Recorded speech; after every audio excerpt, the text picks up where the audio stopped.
Adrian Holt had everything the world could offer: wealth beyond imagination, a mansion large enough to echo even in silence, and a name that commanded respect in every boardroom. Yet every night, as he sat alone at the head of a long, polished dining table, there was nothing but an empty stillness that wrapped around him like a cold fog. Born with perfect hearing, a devastating illness in his early 30s had taken it away in a matter of months, leaving him in permanent silence. The world moved on with its chatter and laughter, but Adrian remained trapped behind invisible walls, cut off from the simplest human comfort, the sound of another soul. His employees admired him, but no one truly knew him. His wealth protected him, yet isolated him even more, and over the years, the silence became his most loyal companion and his cruelest enemy. If you believe in kindness, second chances, and the power of unexpected miracles, please like, comment, share, and subscribe to Kindness Corner. And tell us in the comments, where are you watching from? Despite his attempts to distract himself with expensive meals, classical art, or charity work, nothing filled the void. His mansion, once vibrant with music and parties, had become a silent museum of memories he could no longer experience fully. Even though staff continued their work, moving quietly through hallways, polishing silverware, preparing meals, Adrian existed beside them rather than among them. He spoke through written notes and gestures, but conversations were brief, transactional, and never warm. His heart had grown weary with a loneliness that money could never cure. Working in this mansion was Rosa Melendez, a humble cleaning lady who carried more weight on her shoulders than her small frame suggested. Life had not been kind to her, but she faced it with quiet resilience. She cleaned rooms with care, treated items with respect as if they were alive, and always greeted Adrian with a soft smile, even though she knew he could not hear it. Rosa had recently given birth to her baby boy, Mateo, an energetic child with bright eyes and a laugh that filled any space with sunshine. With no one to watch the baby during the long evening shifts, she brought him with her, making sure he stayed in the staff area where he would not disturb anyone. On a cold autumn evening, Adrian sat alone again, a steaming dinner placed before him, beautifully presented yet tasteless to his lonely heart. The chandelier above glowed warmly, but the air around him felt heavy and unmoving. He felt the ache of silence deeper than usual that night, a crushing reminder of everything he had lost. Meanwhile, Mateo wriggled out of the small playpen where Rosa had placed him. Driven by pure curiosity, the toddler toddled down the hall and followed the soft glow of the dining room lights. Before Rosa could notice, the child, tiny, determined, and innocent, entered the grand room where Adrian ate alone. When Adrian looked up and saw the baby standing near his seat, a flicker of surprise broke through his usual stern composure. Mateo, with his chubby hands and wide grin, seemed mesmerized by the elegant table and the men sitting silently at its head.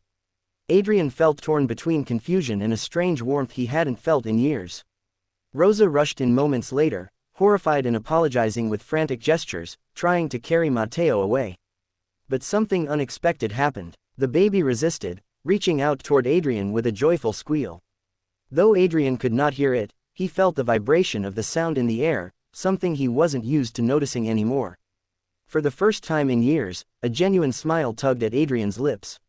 He motioned gently for Rosa to stay, gesturing that it was okay. Hesitant and embarrassed, she set Mateo down again, and the little boy immediately crawled toward Adrian's plate, fascinated by the colors of the food and the reflections in the silverware. Adrian watched him with growing tenderness, feeling a strange lightness stirring inside his chest. Mateo then did something no one expected. He placed his tiny palm over Adrian's heart and looked up into his eyes with a seriousness far beyond his ears. That simple touch, warm, innocent, profoundly human, sent a shiver through Adrian. It had been so long since anyone had touched him with affection, without hesitation or pity. The baby then babbled something, a stream of joyful sounds Adrian couldn't hear, but felt in a way he couldn't explain. It was as if Mateo's presence cracked open a door inside him that had been shut for far too long. The next evening, Adrian asked Rosa through a written note if she would allow Mateo to visit the dining room again. She was stunned by his request, but agreed. The baby's visit soon became a daily ritual. Mateo would sit at the massive dining table with his bright pink lunchbox while Adrian ate his formal meals. Sometimes he would clap, sometimes wave his hands wildly, sometimes press his cheek against Adrian's arm. The mansion staff whispered among themselves, amazed at how the quiet, distant millionaire seemed transformed by a child's innocent presence. Days grew into weeks, and Adrian's silent world began to change in ways he couldn't describe. He started noticing things he had ignored before: the faint vibrations of footsteps, the rustle of curtains, even the soft hum of his own breath. Doctors had once told him his hearing would never return, but something inside him had awakened, responding to the world in small, miraculous ways.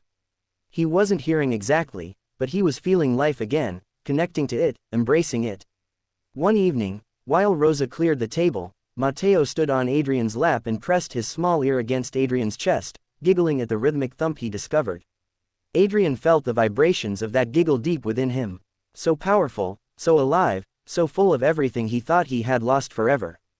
Tears slipped down his face before he could stop them. Rosa froze, shocked. She had never seen Adrian cry. He shook his head gently, signaling that these were good tears.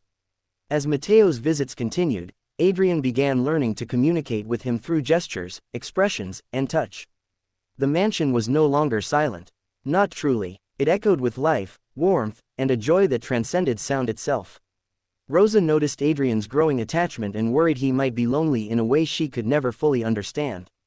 But instead of pulling away, Adrian did something that stunned her and everyone who knew him. He arranged for Rosa and Matteo to move into a private cottage on the property, offering her a better salary and promising a safe environment for the child. Rosa broke down crying, overwhelmed by kindness she never expected. Adrian, once unreachable and emotionally distant, found himself creating a family of sorts with two people who had walked into his life by pure accident. If this story touches your heart or reminds you of the beauty of unexpected kindness, please like, comment, share, and subscribe to Kindness Corner. Your support helps these stories reach more hearts. Before we end, tell us in the comments, would you let a small act of innocence change your life, too? And as Adrian watched Matteo fall asleep in Rosa's arms one quiet evening, he finally understood the miracle the baby had given him.